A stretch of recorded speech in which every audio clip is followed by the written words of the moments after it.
Jadi sekarang kalau ada yang nanya, aku pengen hafiz dong, pertanyaannya buat apa? Buat Bener apa? sih.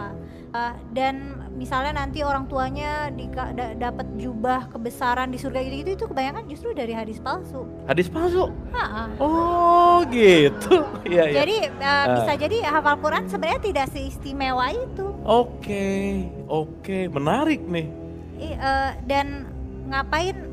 Aku ngerasa juga ini anak-anak banyak banget PR hafalannya. Waktu kecil kebetulan kayaknya menghafal itu salah satu core strength aku, jadi termasuk berani mereka katakan dari lisan mereka bahwa hadis tersebut palsu, menunjukkan bahwa dia tak hafal dengan hadis tersebut dan tidak mengerti tentang hadis tersebut. Kembali kepada poin selanjutnya.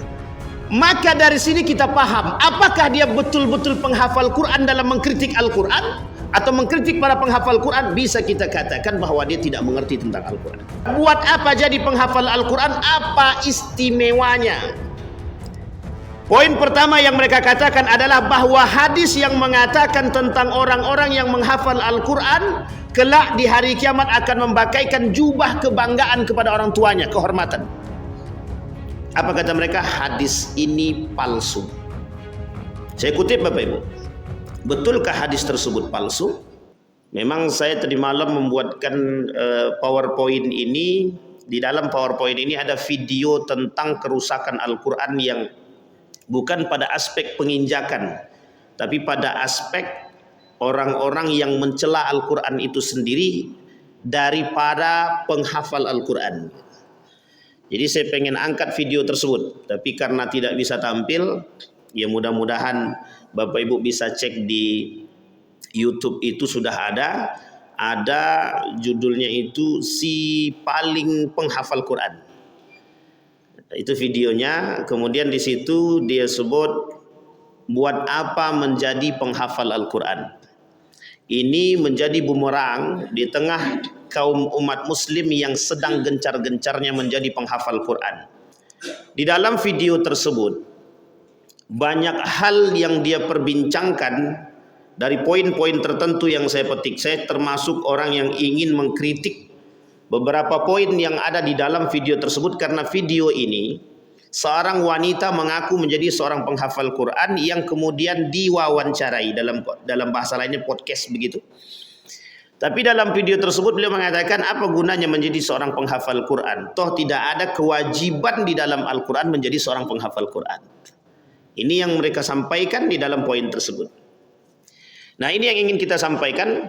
Tetapi yang paling uniknya lagi, di dalam video tersebut mereka begitu sangat puasnya, tertawanya dalam mengejek orang-orang yang menjadi penghafal Quran. Sampai mereka katakan orang-orang yang menghafal Quran itu level penghafal itu level yang paling rendah dalam ilmu gitu. Ilmu level kognitif kata dia. Dalam level kognitif itu dia level paling rendah kata dia. Sangat rendah sekali. Sehingga mereka bilang bahwa orang-orang yang suka menghafal itu tidak sampai aspeknya pada sciences kata dia. Tidak sampai pada aspek keilmuan gitu. Sehingga mereka bilang begini, buat apa jadi penghafal Quran di tengah umat muslim hari ini yang sedang gencar-gencarnya menjadi seorang penghafal Al-Quran.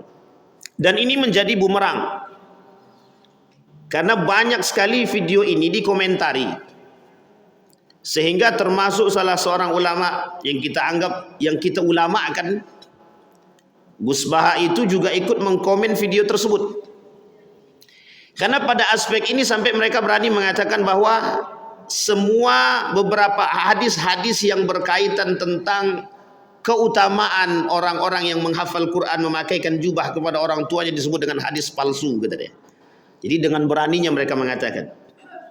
Nah, Bapak Ibu sekalian yang berbahagia, sebenarnya sejalan dengan judulnya, salah satu judul yang ingin kita angkat subuh ini adalah menangkal sekulerisme dan liberalisme dengan Al-Quran sebagai way of life. Jadi judul kita subuh hari ini itu menangkal arus liberalisme dan sekulerisme. Liberalisme sudah kita bahas, sekulerisme juga sudah kita bahas. Tapi cara menangkal mereka dengan Al-Quran sebagai way of life, jalan kehidupan, tuntunan kehidupan. Baik Bapak Ibu sekalian yang berbahagia, kita bahas dulu berpegang teguh dengan Al-Quran dan resiko dia. Ulama mengatakan orang-orang yang menghafal Quran, yang mempelajari Al-Quran, yang menjadikan hidup dia, menjadikan Al-Quran sebagai tuntunan kehidupan atau berpegang teguh kepada Quran, setidaknya mereka akan menghadapi, atau kita semua akan menghadapi 3 resiko di dalam Al-Quran yang Allah sebutkan. Resiko yang pertama yang akan dihadapi oleh orang-orang yang berpegang teguh dengan Al-Quran, bersiaplah untuk diejek. Jadi ibu-ibu kalau punya anak-anak penghafal Quran, sampaikan kepada mereka, karena ini adalah salah satu tantangan mereka. Tantangan terberat bagi mereka ketika mereka dihadapkan dengan orang-orang yang tidak suka dengan para penghafal Al-Quran atau pembaca Al-Quran. Salah satunya kata para ulama, diejek. Dan menukil daripada perkataan Allah di dalam Al-Quran. Wa qalu ya ayyuhalladzi nuzzila alaihi dzikru innaka lamajnun, kata mereka. Jadi kalau seandainya ada orang yang mendalami Al-Quran, kemudian mereka sampaikan, Allah katakan dalam Al-Quran, para kaum Yahudi dan Nasrani mengejek kita dengan sebagai orang yang gila. Orang-orang yang bertadabbur dengan Al-Quran, orang-orang yang berpegang teguh dengan Al-Quran, sesungguhnya kalian itu sudah gila. Itu kata mereka. Sampai yang paling parah lagi dari kaum orientalis, mereka katakan, umat muslim, kalian tak sadarkah bahwa Al-Quran itu tipu dayanya Muhammad, buatan Muhammad, gitu mereka. Ini kaitannya dengan Al-Quran. Sampai-sampai mereka katakan bahwa Al-Quran itu adalah buatan Muhammad, tipu daya Muhammad. Orang yang buta yang disebut di dalam Al-Quran, umyun dia, umi, nggak bisa melihat, kok bisa membawa Al-Quran? Ini bahasa mereka. Sehingga mengapa kok bisa orang-orang itu terpedaya dengan tipu dayanya Muhammad? Ini disampaikan oleh Allah juga. Artinya kontradiktif ayat di dalam Al-Quran oleh sebagian kaum orientalis menjadi kunci bagi mereka untuk mendapatkan kelemahan Al-Quran. Kita ambil contoh. Seorang orientalis ketika berkunjung ke Indonesia sampai berani mengatakan bahwa Al-Quran itu adalah kitab paling porno, gitu. Yang kedua, Al-Quran itu sangat sungguh tidak ilmiah sekali, gitu. Kata kaum orientalis tadi. Saya punya guru namanya Profesor Dr. Yunahal Ilyas, Ketua Pimpinan Pusat Muhammadiyah, Majelis Ulama Indonesia. Beliau bercerita, guru beliau itu kaum orientalis ketika berkunjung ke Indonesia menjadi dosen tamu di Indonesia. Satu ketika mengajar beliau, disampaikan sama beliau, orientalis tadi menyampaikan kepada Prof Yunahar, apa kata beliau? Kata kaum orientalis tadi, Al-Quran itu kitab yang sungguh sangat tidak ilmiah sekali.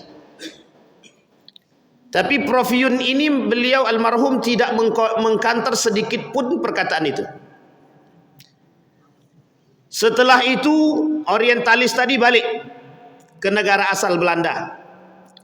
2 tahun kemudian dia datang kembali, bertemu kembali dengan orang yang sama, Prof Yun, yang ketika itu sudah menjadi anggota Majelis Ulama Indonesia dan sudah menjadi salah satu ketua bidang di majelis, di pimpinan pusat Muhammadiyah.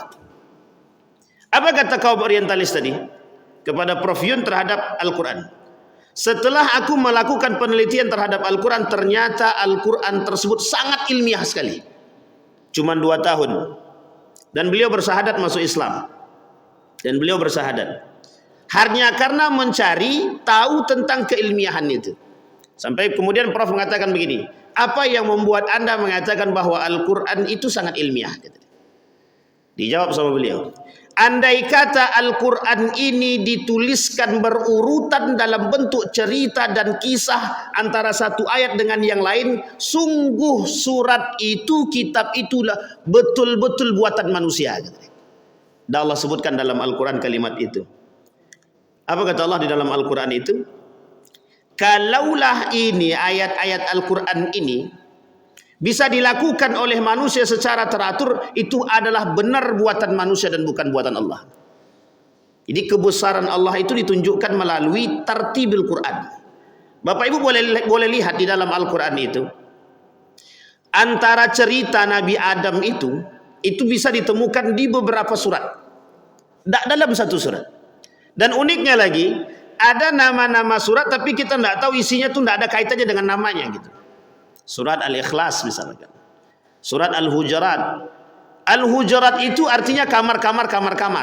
Cari di dalam Al-Quran itu pernyataan tentang kamar, tentang itu tak ada. Apa kaitannya dengan kamar? Tak ada. Sehingga para ulama mengatakan terdapat cerita istri-istri Nabi saja yang diibaratkan sebagai kamar-kamar. Tapi kalimat kamarnya tak ada. Pembahasan tentang kamar itu di dalam surat Al-Hujurat itu tak ada. Sampai-sampai di dalam ilmu Al-Quran itu dikatakan tentang surat-surat itu di dalam Al-Quran oleh para ulama dibagi dua. Ada yang sifatnya tauqifi, ada yang sifatnya taufiki. Tauqif dan taufik. Ada yang sifat dia, mereka katakan min ijtihad, daripada ijtihad para ulama atau ijtihadnya para ulama atau sahabat. Tapi kemudian mengatakan itu sudah datang langsung dari Rasul yang langsung datang dari Allah. Nama-nama surat tadi. Surat Taubah punya banyak nama.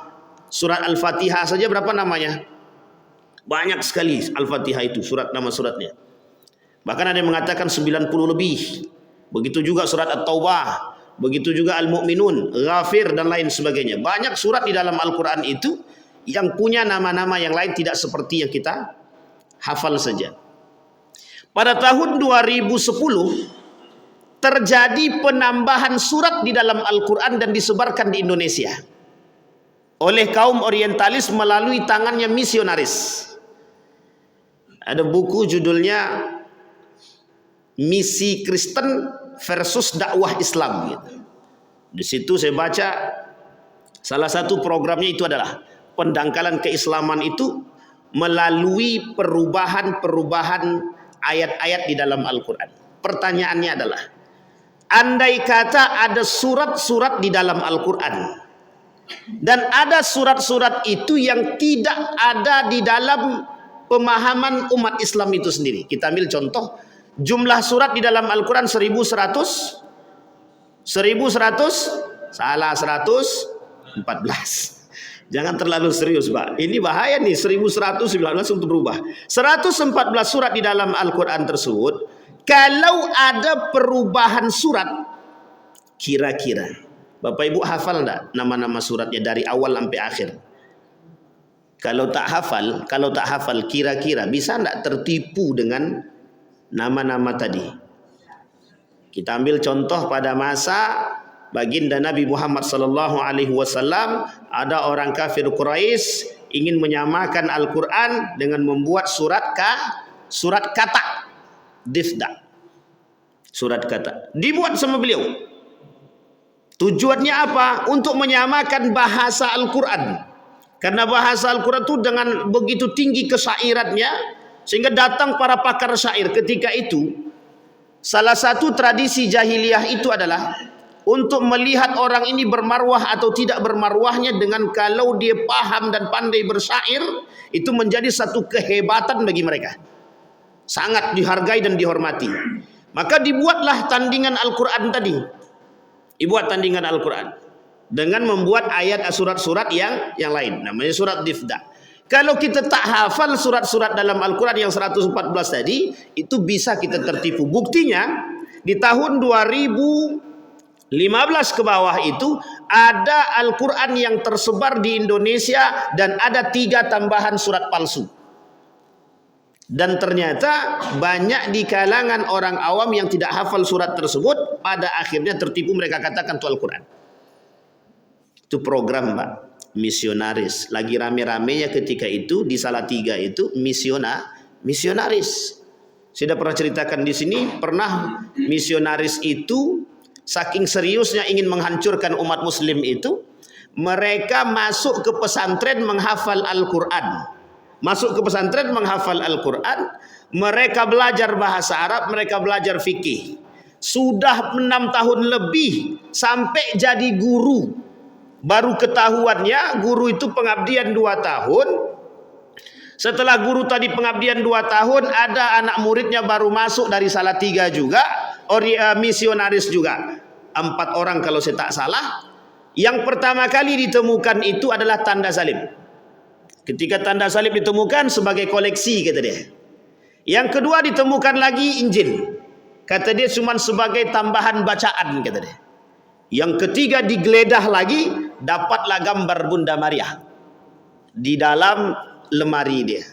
Fix ini orang misionaris, bisa masuk di salah satu pesantren. Akhirnya semuanya diusir, gurunya diusir, santrinya juga diusir. Uniknya, mereka bisa berbahasa Arab saking seriusnya ingin menghancurkan Islam. Tadi mereka masukkan itu generasi-generasi mereka, kader-kader mereka untuk menghancurkan kita.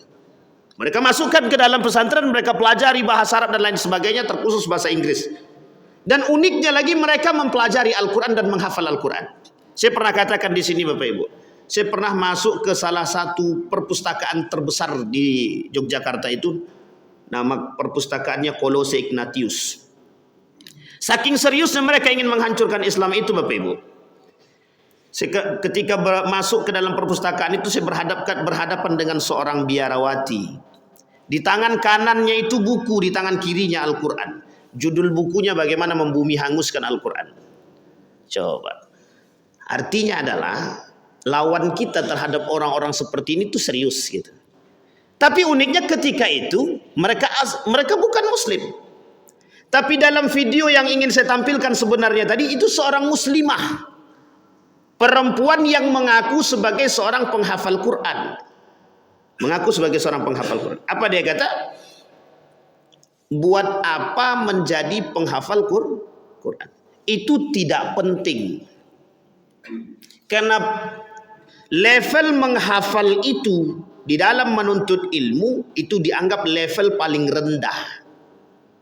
Sehingga bagi mereka para penghafal Quran itu tingkat keilmuan mereka itu tingkat paling rendah. Sampai di sini paham. Kira-kira ini pelecehan atau penghinaan? Jangan cepat-cepat bilang itu penghinaan. Kita anggaplah oke, itu paling rendah. Menghafal. Jadi kalau menghafal itu semua orang bisa, kata dia. Anak kecil pun bisa.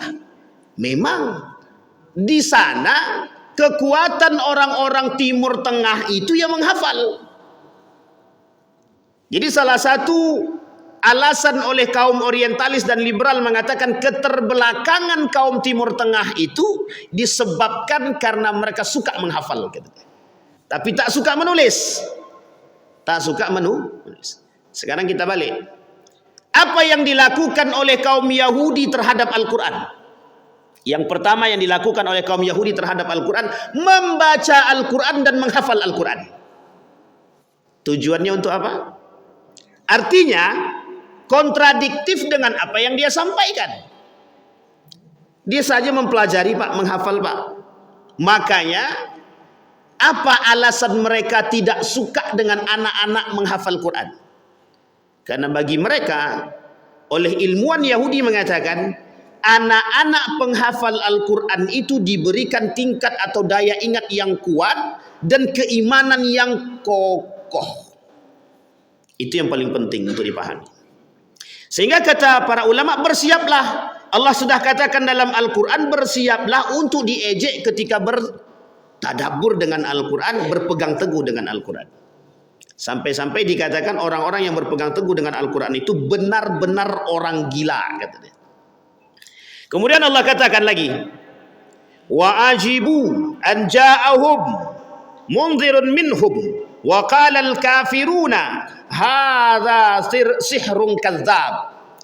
Dan mereka heran karena mereka kedatangan seorang pemberi peringatan, Rasul, dari kalangan mereka, dan orang-orang kafir berkata, orang ini adalah pesihir yang banyak berdusta. Siapa yang mereka katakan pesihir yang banyak berdusta itu? Baginda Nabi Muhammad sallallahu alaihi wasallam. Ketika mereka disuruh membuat ayat tandingan terhadap ayat Al-Quran, mereka justru dihinakan oleh Allah. Karena ayat yang mereka buat adalah kata melompat-lompat. Jadi gini, mereka buat ayat tersebut Ayat-ayat syair mereka anggap syair ini bagus, tapi artinya begini. Seekor kata melompat-lompat dari satu ke tempat yang lain. Itu isinya. Jadi dia buat namanya ayat surat difda, surat kata. Jadi sebenarnya ketidakindahan itu justru tampak dari apa yang mereka lakukan tandingan terhadap Al-Quran. Sehingga kata para penyair, orang yang melakukan tandingan terhadap Al-Quran itu justru mereka tidak sesuai atau tidak seindah daripada ayat Al-Quran itu sendiri. Saya dah sampaikan di sini Bapak Ibu. Abu Jahal dan Abu Lahab setiap malam mengintip baginda Nabi Muhammad SAW. Hanya saja tak masuk Islam aja. Setiap malam kerjaannya mengintip baginda Nabi mengaji. Itu Abu Jahal, Abu Lahab itu. Ada yang lebih parah dari Abu Jahal dan Abu Lahab sekarang? Saya kira belum ada yang lebih parah daripada Abu Jahal dan Abu Lahab sekarang. Itu saja bisa mengintip baginda Nabi. Teman saya tinggal di Eropa, melakukan uji coba atau eksperimen terhadap orang-orang Eropa. Ketika dibacakan ayat Al-Quran kepada mereka yang non-Muslim, apa jawaban mereka? Lebih tenang mendengarkan ini ketimbang musik, kata dia. Itu jawaban mereka hasil eksperimen dari kawan saya yang tinggal di sana. Pertanyaannya adalah, mengapa ada Muslim yang tak senang? Padahal dia Muslim, itu kitab suci dia. Jawabannya sama, bersiaplah untuk diejek. Kemudian dalam poin-poin selanjutnya sebenarnya di situ ada kasus seorang artis menyanyi, membuka nyanyiannya itu dengan irama nyanyian surat Al-Fatihah. Tahu Bapak Ibu siapa orangnya? Artis terkenal, Ahmad Dhani. Melantunkan surat Al-Fatihah. Kalau Bapak Ibu tengok videonya, itu surat Al-Fatihah dilantunkan dengan nyanyi dan musik. Nanti kita lihat bagaimana pandangan para ulama terhadap bagaimana mengiringi bacaan Al-Quran dengan musik. Yang kedua, membaca Al-Quran diiringi dengan musik ketika acara Quranic song. Main biola. Dimulai dengan langgam Jawa. Ini sudah menjadi perdebatan ketika di Istana Negara seorang dosen mengaji menggunakan langgam Jawa. Itu sudah menimbulkan perdebatan yang sangat ramai di dunia, di jagat maya. Ditambah lagi sekarang dalam program Quranic Song itu mereka mengaji dengan langgam Jawa diiringi dengan biola. Ngaji dulu, ibu tu tadi ngaji, setelah ngaji langsung dimainkan biola. Set. Habis itu lanjut lagi, diiringi lagi dengan musik. Begitu seterusnya. Nanti kita lihat apakah itu masuk dalam kategori pelecehan, penghinaan atau apa. Kategorinya kita lihat. Tapi kata para ulama, jangan heran, jangan heran. Karena satu-satunya yang harus mereka rusak dari umat muslim itu adalah Al-Quran. Maka gerakan terakhir yang dilakukan oleh mereka, mengapa mereka takut dengan orang-orang para penghafal Quran? Karena ketika Al-Quran ini mereka rubah, mereka tak mampu merubahnya. Inna nahnu nazzalna dzikra wa inna lahu lahafizun. Kami turunkan di antara para umat-umat kami yang beriman, kata Allah, para penghafal Al-Quran dan yang menjaga Al-Quran itu sendiri. Pertanyaannya adalah, apakah Allah akan menjaga keaslian Al-Quran itu? Pasti, Pak. Pertanyaan lagi, akankah Al-Quran ini menjadi tulisan kelak di akhir zaman? Itu baru jawaban yang tepat dalam hadis Nabi. Kata Nabi di akhir zaman nanti, kata Nabi, orang Islam asing dengan Al-Quran, orang Islam asing dengan keislaman. La yabqal Quran illa rasmuh. Tidak akan tersisa Al-Quran itu kecuali tinggal kitabnya saja. Kenapa orang tak mau berbondong-bondong mempelajari Al-Quran lagi? Karena dunia tadi. Salah satu contohnya adalah ketika kita melihat tadi perempuan yang menganggap diri dia penghafal Quran, tapi justru dia berpaling daripada Al-Quran itu sendiri. Nah, ini penting untuk dipahami Bapak Ibu. Baik. Sekarang yang kedua. Yang kedua, resiko yang akan dihadapi orang yang berpegang teguh dengan Al-Quran, persiapkanlah diri Anda untuk menjawab segala macam bentuk pendiskreditan ajaran Islam. Pendiskreditan Al-Quran dan agama sangat masif mereka lakukan untuk membuat masyarakat jauh daripada Al-Quran. Sampai Allah katakan di dalam Al-Quran sebagai perumpamaan, ya kata Allah, wa qalu asatirul awwalin. Bahasa Al-Quran ini dianggap sebagai dongeng belaka. Jadi ejekan-ejekan yang dilakukan oleh mereka dahulu sampai kiamat itu tetap akan ada. Bahkan di akhir zaman itu yang berpegang teguh dengan Al-Quran itu sangat sedikit. Disebut sebagai orang yang selamat. Orang selamat itu yang berpegang teguh dengan Al-Quran dan Sunnah. Jadi kalau dia tak berpegang teguh, itu tak selamat. Makanya mereka pengennya kita ini tak selamat. Lah kalau kita tidak selamat, datang juru selamat. Paham maksud saya Bapak Ibu? Siapa juru selamatnya? Nasrani dan Yahudi. Akan mereka katakan bahwa agama nenek moyang kami lebih baik dan lebih bisa menyelamatkan. Sehingga dibawalah orang-orang tadi tujuan mereka. Hatta tattabi'a millatahum. Ingat kalimat ini Bapak Ibu. Sampai mereka mengikuti agama mereka. Sampai kita ini mengikuti agama mereka. Betulkah tujuan mereka begitu? Sudah kita sampaikan.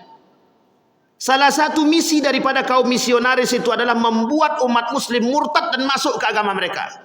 Dan itu misi daripada misionaris. Kalau tidak, mengapa mereka memberikan bantuan dengan syarat harus keluar daripada akidah dia? Masa ia hanya sekedar sekardus mie rebus, mie goreng saja bisa merubah akidah orang? Sekarang tak perlu lagi mie rebus, mie goreng. 100.000 akidah aja goyang. Bayangkan. Ini merusak. Artinya apa? Program mereka sangat serius. Cuma kita tak serius menghadapi.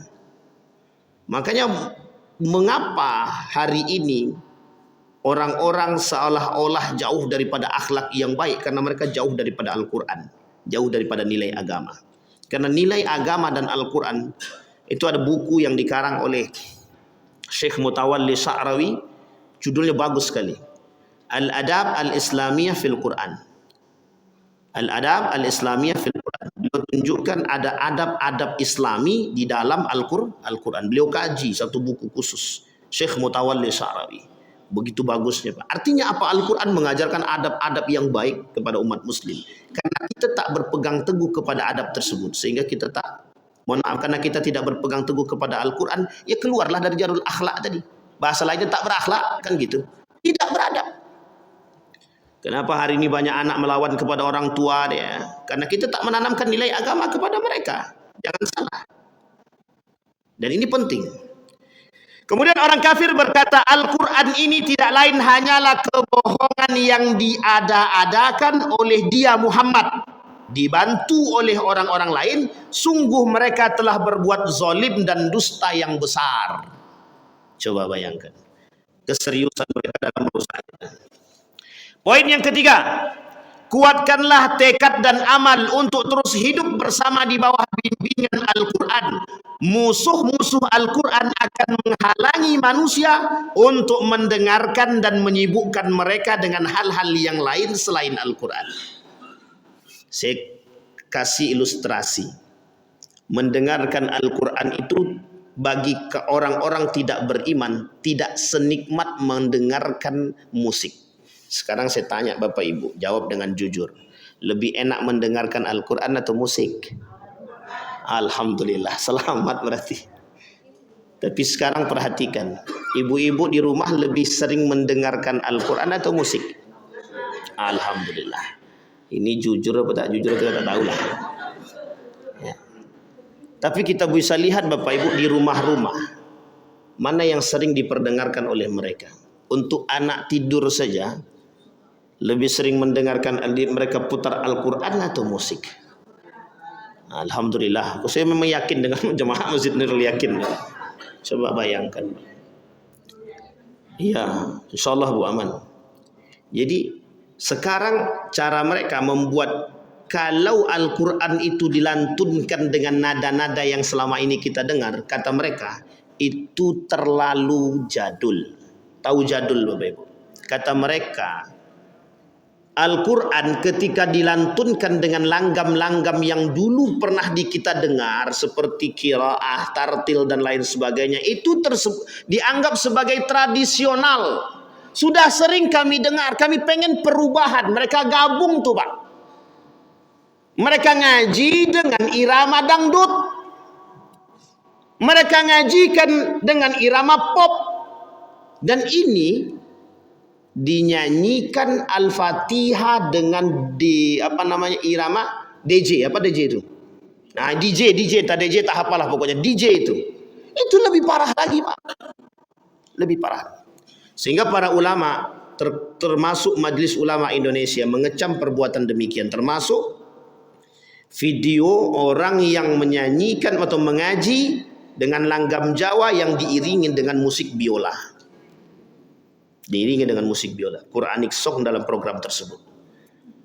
Nah, sekarang Bapak Ibu kita lihat apa program orientalis terhadap Al-Quran. Apapun akan dilakukan oleh kaum liberal dan sekuler untuk menjauhkan Al-Quran dari diri umat muslim itu sendiri. Apapun. Dan itu sudah dikatakan oleh Allah di dalam Al-Quran. Mereka tidak akan pernah berhenti.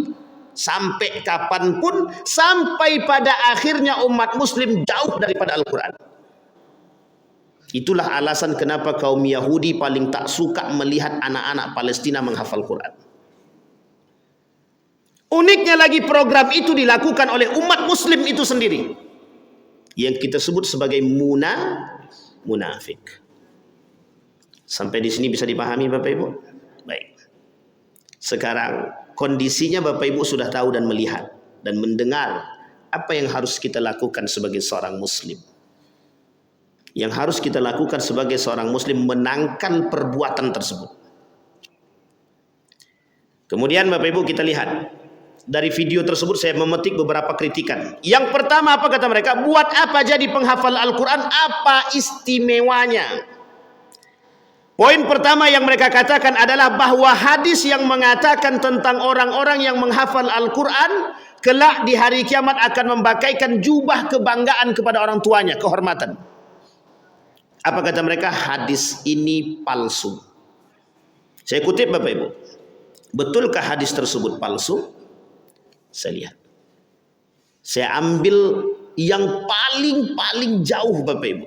Artinya, kalaulah kita berpegang teguh kepada ulama-ulama kita, itu mesti kita temukan hadis tersebut. Ada yang mengatakan sahih, ada yang menghasankan. Kita ambil ulama yang paling kental dengan hadis-hadis sahih saja. Apa kata mereka? Terkhusus ulama-ulama yang mengatakan, yang berpegang teguh kepada hadis sahih. Yaji'ul Qur'an yaumal qiyamah fayaqul ya Rab halihi fayalbas tajal karamah thumma yaqul ya Rab zidhu fayalbas hillatal karamah thumma yaqul ya Rab irda anhu fayaqulu lahu iqra' wartaqi wa tazadu bi kulli ayatin hasanah. Apa kemudian? Hadis ini oleh ulama, para ulama yang kental dengan hadis sahih mengatakan bahwa hadis ini mereka katakan hasan. Itu ulama yang paling anti dengan hadis palsu. Yang paling anti dengan hadis palsu. Yang paling rendah mengatakan hadis tersebut bukan dhaif, bukan dhaif jiddan, bukan maudhu', tapi hasan. Hadisnya hasan. Derajat hasan itu di bawah sahih, di atas daripada dhaif. Artinya apa? Derajat hadis ini sangat cukup kuat untuk mengatakan bagi orang-orang yang penghafal Al-Quran berhak memakaikan jubah karamah kepada kedua orang tuanya. Artinya apa? Dusta yang mereka lakukan melalui lisan mereka untuk menjatuhkan para penghafal Quran dengan mengatakan hadis karamah tadi adalah hadisnya palsu. Sampai di sini bisa dipahami Bapak Ibu ya. Berani mereka katakan dari lisan mereka bahwa hadis tersebut palsu, menunjukkan bahwa dia tak hafal dengan hadis tersebut dan tidak mengerti tentang hadis tersebut. Kembali kepada poin selanjutnya. Maka dari sini kita paham, apakah dia betul-betul penghafal Quran dalam mengkritik Al-Quran, atau mengkritik para penghafal Quran, bisa kita katakan bahwa dia tidak mengerti tentang Al-Quran. Kalau dia mengerti Al-Quran, mesti tak akan begitu. Baik. Yang kedua, adakah penelitian ilmiah tentang para penghafal Al-Quran? Saya ambil Bapak Ibu, seorang ilmuwan dari Mesir, dokter dari Mesir, dokter muslim dari Mesir, mengatakan begini, bayi atau janin yang masih berada di dalam rahim ibunya, ketika didengarkan ayat Al-Quran itu bergerak dengan kencang. Bapak Ibu, kami sudah buktikan. Kita dengarkan ketika cek USG itu, kita dengarkan ayat Al-Quran, lantunan Al-Quran itu kita dengarkan. Itu janin tadi itu geraknya kencang. Ketika kita matikan, balik pada awal, normal. Ketika kita dengarkan lagi terus.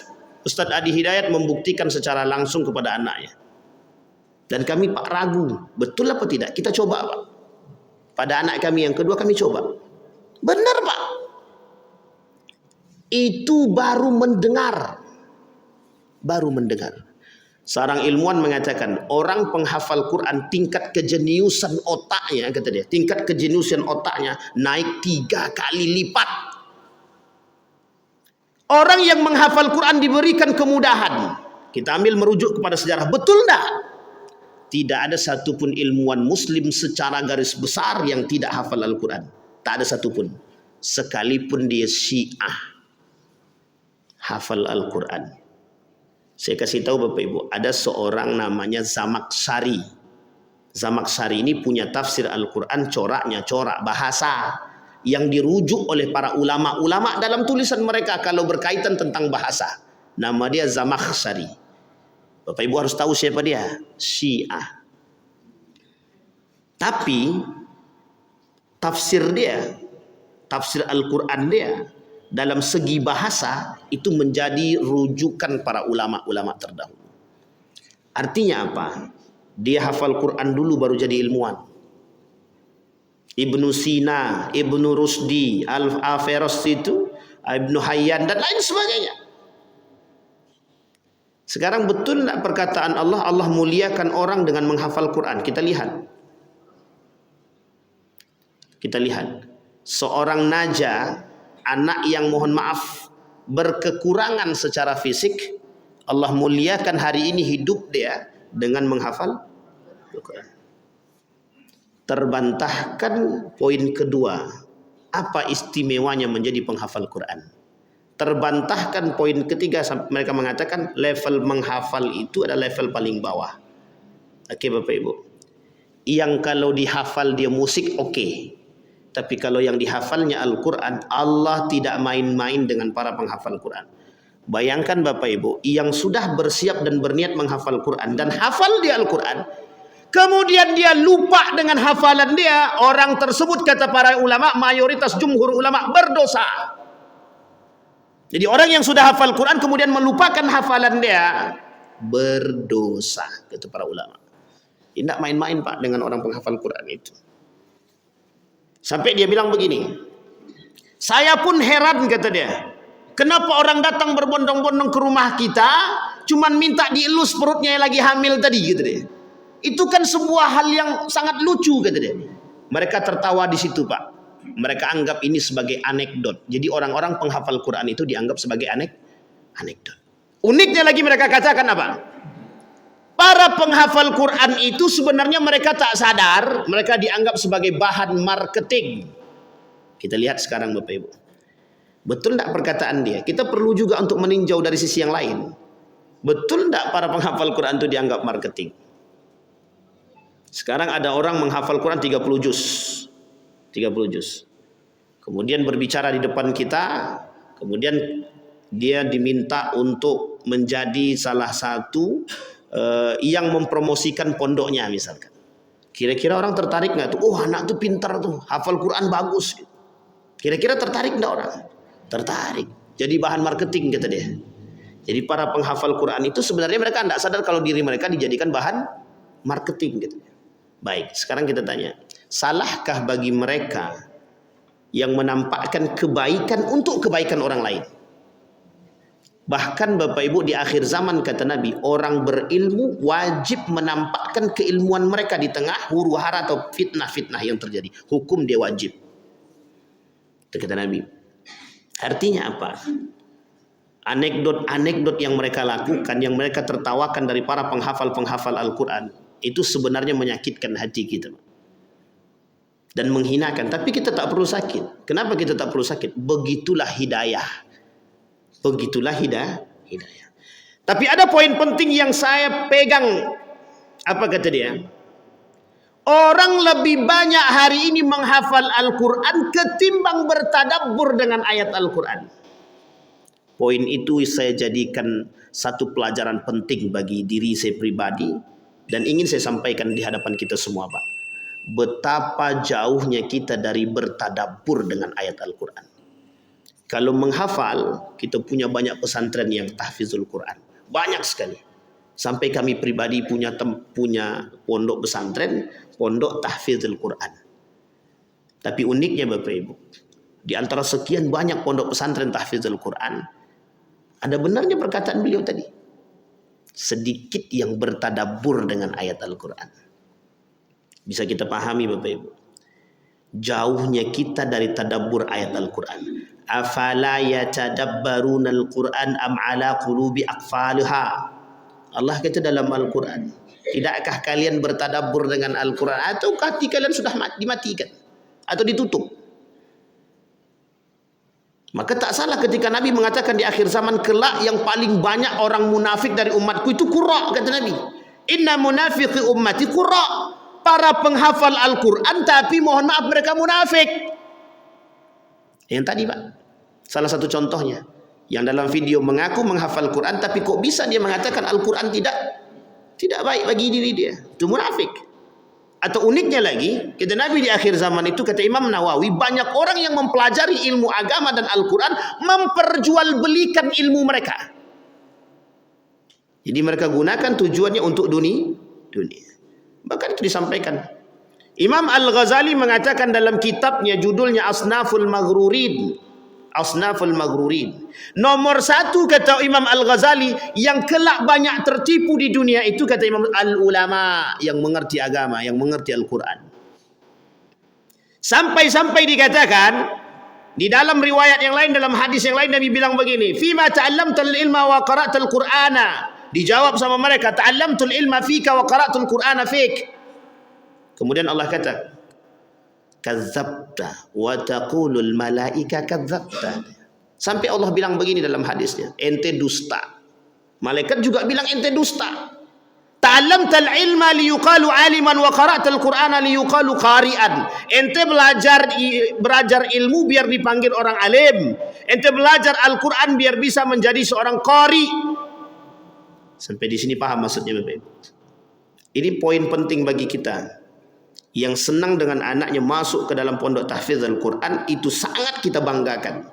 Tapi ingat, poin penting yang lain adalah bagaimana mengajarkan mereka bertadabbur dengan ayat Al-Quran. Mengapa kaum orientalis itu mereka berani bertadabbur dengan Al-Quran? Perbedaan kita dengan mereka, satu, kita tidak memuji, tapi kita mengambil sisi positif. Apa sisi positifnya? Mereka masuk Islam setelah bertadabbur dengan ayat Al-Quran. Kita sudah ada Al-Quran, bertadabbur pun tak mau. Kadang ada penghafal Quran yang mohon maaf akhlaknya lebih parah daripada yang tidak penghafal Quran. Tapi masih mending daripada tidak sama sekali. Artinya apa? Yang perlu kita koreksi hari ini adalah bagaimana kita bertadabbur dengan ayat Al-Quran. Kita ambil contoh. Kalau kita memahami ayat-ayat tentang kebersihan, maka kita tidak akan mungkin membuang sampah sembarangan. Itu tidak mungkin, Pak. Kalau kita paham tentang ayat kebersihan. Tapi pertanyaannya, mengapa orang yang mengerti Al-Quran tapi mereka membuang sampah tidak pada tempatnya? Itu hal yang paling sederhana sekali. Di mana letak tadabbur ayatnya? Arti lainnya apa? Bagaimana mengamalkan ayat yang dihafal. Nabi ketika ditanya Aisyah itu, Aisyah ditanya oleh sahabat, bagaimana akhlaknya Nabi? Akhlak Al-Quran. Itu yang diinginkan. Maka ada bahasa para penghafal Quran itu, dia itu hafal Quran mutqin secara lisan dan mutqin secara sifat. Artinya apa? Akhlaknya baik sesuai dengan apa hafalan dia. Ini ada orang menghafal Quran, akhlaknya tak seperti para penghafal Quran. Baik. Itu yang harus kita pahami, Bapak Ibu. Nah, kembali kepada poin tadi, Bapak Ibu. Video itu dan 3 video yang saya sampaikan tadi itu menunjukkan betapa program mereka dalam mendangkalkan dan menjauhkan kita daripada Al-Quran sebagai jalan kehidupan sangat Allah tunjukkan. Artinya apa? Tidak dari tangannya kaum kafir, tapi justru datang dari tangannya umat Muslim itu sendiri. Baik. Nah, sekarang Bapak Ibu sekalian yang berbahagia, bagaimana cara kita menangkal sekulerisme, liberalisme dari program-program mereka yang tadi? Yang pertama, kata para ulama, kita sampaikan yang pertama, memahami tentang konsep wahyu atau nas Al-Quran itu sendiri. Nah, ini penting Bapak Ibu. Yang pertama, setelah kita memahami itu tadi, Al-Quran, jadikan Al-Quran sebagai buku daras pendidikan Islam. Nah, ini yang ingin saya katakan. Kurikulum pendidikan kita sama sekali tak kembali kepada Al-Quran. Jadi sekarang kalau kurikulum pendidikan kita tak kembali kepada Al-Quran, Bapak Ibu yang harus buat program kurikulum di rumah. Bagaimana membuat anak itu cinta kepada Quran, dekat dengan Al-Quran, itu program pendidikan kita. Kalau di sekolah dia tak dapat. Karena banyak wacana-wacana liberal itu Pak, untuk menjauhkan kita dari Al-Quran itu banyak sekali, sangat banyak sekali. Bahkan kita sudah tahu itu. Bagaimana materi-materi agama dikurangi. Bahkan ketika kami jadi mahasiswa, itu mata kuliah Al-Islam dan Akidah Akhlak itu, yang tadinya 4 SKS berubah jadi 2 SKS. Bahkan sampai punya wacana, dari 2 SKS itu mau dijadikan ekstrakurikuler. Coba bayangkan. Kalau ekstrakurikuler siapa yang pengen ikut silahkan, yang tak silahkan. Berarti tak masuk SKS. Coba bayangkan. Saking seriusnya lagi, program mereka mendangkalkan kita, dibuatnya ada wacana untuk menyamakan. Hari ini kalau mereka doa kalian ikut, kalau besok kalian yang doa mereka suruh ikut. Kalau kita disuruh ikut doanya agama yang lain, masuk akal apa tak masuk akal tuh? Nah, itu wacana program mereka dulu. Sampai dalam beberapa tahun yang lalu program mereka adalah menghilangkan materi-materi agama. Coba kalau sempat hilang materi agama, banyak tak berakhlak Pak. Yang sekarang beragama aja tak berakhlak, apalagi yang tidak. Nah, itu dia. Yang kedua, Al-Quran sebagai buku pedoman syariat. Nah, ini yang ingin dijauhkan oleh mereka. Makanya kenapa banyak orang masih tetap melakukan riba sementara Al-Quran sudah berbicara. Yang main riba aku perangi kata Allah. Tapi masih banyak orang yang main riba tuh. Tidak boleh nikah beda agama kata Allah. Tapi masih banyak yang nikah beda agama tuh. Khamar haram kata Allah. Masih banyak juga tuh. Rata-rata mereka muslim semua tuh. Bukan tak muslim. Rata-rata mereka mengakui diri mereka mengerti dan alim. Itu yang kedua. Yang ketiga, Al-Quran sebagai manual guide bagi hidup manusia. Artinya apa? Hari ini jalan terbaik bagi kita adalah kembali kepada Al-Quran sebagai kitab suci kita. Nah, Bapak Ibu ingat apa kata bahasanya kaum liberal ini? Saya masih ingat betul nih. Al-Quran bukanlah kitab satu-satunya yang paling benar. Artinya Al-Quran tetap benar, tapi bukan satu-satunya. Betul apa salah nih kalimat? Jelas salah besar Pak. Tapi bagi mereka yang tidak beriman atau bagi mereka yang munafik, mereka akan katakan benar bahwa Al-Quran itu bukan satu-satunya kitab suci yang paling benar. Artinya apa? Masih ada kitab-kitab yang lain yang benar. Lah uniknya lagi, yang berbicara itu bukan orang kafir. Yang berbicara justru umat muslim. Sampai di sini bisa dipahami Bapak Ibu. Nah, Bapak Ibu sekalian yang berbahagia, mengapa saya mencoba mengangkat ini? Karena kita tidak mau nanti ada orang-orang yang terpengaruh dengan video tersebut.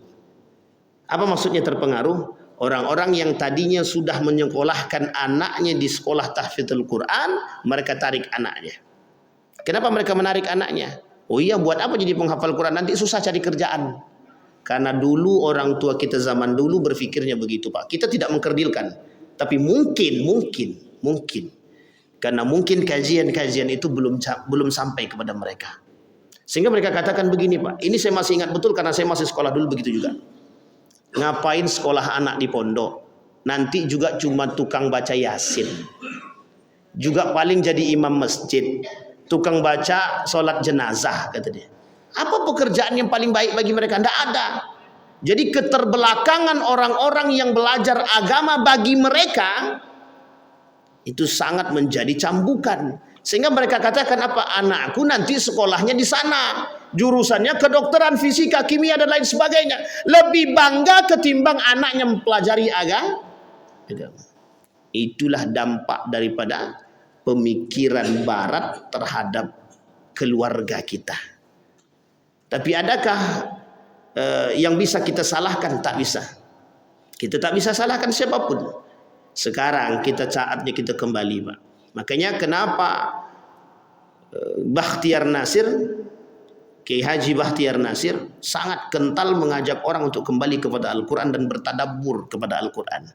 Tujuannya adalah akan lahir di antara kita generasi-generasi yang cinta dengan Al-Quran. Bukan hanya sekedar cinta saja, tapi mereka betul-betul bertadabbur dengan Al-Quran dan hidup mereka seperti Al-Quran. Itu yang kita inginkan. Karena kata Nabi, salah satu fitnah terbesar di akhir zaman kelak, kata Nabi, bukan hanya orang kafir Quraisy saja, bukan hanya orang Yahudi dan Nasrani saja, tapi orang Islam itu sendiri, Pak. Ada orang yang hafal Quran lebih hafal daripada kita, ada orang yang sholatnya lebih baik daripada kita, ada orang yang ibadahnya lebih kencang daripada kita. Tapi apa yang terjadi? Mereka keluar seperti anak panah yang keluar daripada busur dia. Kenapa dikatakan demikian? Karena mereka tak menjalankan nilai-nilai yang terkandung di dalam Al-Quran. Maka salah satu program yang dilakukan oleh kaum orientalis, kalau tidak bisa merubah akidah kita, paling tidak kita jauh dulu dari nilai-nilai agama. Itu yang mereka lakukan. Maka Bapak Ibu sekalian yang berbahagia, dari apa yang kita sampaikan di subuh hari ini, paling tidak bisa menjadi cambuk bagi kita dan memaksa anak kita untuk kembali kepada Al-Quran. Paling tidak. Pun kalau kita tak mengerti secara utuh tentang Al-Quran, hadirkan guru-guru yang mengerti tentang Al-Quran kepada anak-anak kita. Kita yang menyediakan tempat bagi mereka. Karena kalau kita yang tak perhatian, jangan salah, pengaruh lingkungan jauh lebih besar daripada pengaruh kedua orang tua. Lebih banyak mereka di rumah atau di luar? Itu yang harus kita pikirkan bersama. Ada pertanyaan Bapak Ibu? Kalau tidak ada kita tutup. Ada pertanyaan Bapak Ibu? Aman?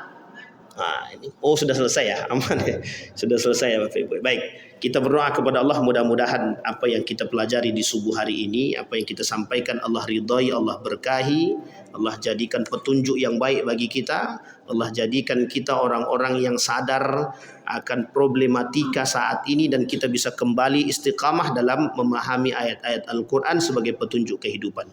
A'udzubillahi minasyaitonirrajim. Bismillahirrahmanirrahim. Alhamdulillahirabbil alamin. Hamdan syakirina, hamdan na'imin, hamdan yuwafi ni'amahu wa yukafi'u mazidah. Ya Rabbana lakal hamdu kama yanbaghi li jalali wajhikal karim wa azim sultanik. Allahumma salli ala Muhammad wa ala ali Muhammad fil alamin innaka Hamidum Majid. Ya Hayyun ya Qayyum ya Fattah ya Alim ya Aziz ya Ghaffar ya Rabbal alamin. Allahumma faqihna fid din wa 'allimna ta'wil. Allahumma ighfir lana dhunubana wa kaffir 'anna sayyi'atina wa tawaffana ma'al abrar. Allahumma ij'alil Qur'anal 'azima rabi'a qulubina wa nura sudurina wa jilaa'a ahdanina wa dhihaba humumina wa ghumumina. Allahumma ij'alil Qur'ana hujjatan lana wa la hujjatan alaina. Allahumma ij'al ahlana min ahlil Qur'an waj'al ahillatana min ahlil Qur'an alladhina nahnu khasatuka wa ahluka ya arhamar rahimin. Allahumma ij'al tajammu'ana tajammu'an marhumah waj'al tafarruqana من بعده تفرقا معصوما اللهم ارزقنا إماما عادلا اللهم ارزقنا إماما عادلا اللهم ارزقنا إماما عادلا اللهم انصر إخواننا المجاهدين في فلسطين وفي غزة وفي كل مكان اللهم دمر اليهود اللهم أهلك الكفرة والمبتدعة والمشركين أعداءك أعداء الدين ربنا آتنا في الدنيا حسنة وفي الآخرة حسنة وقنا عذاب النار والحمد لله رب العالمين السلام عليكم ورحمة الله وبركاته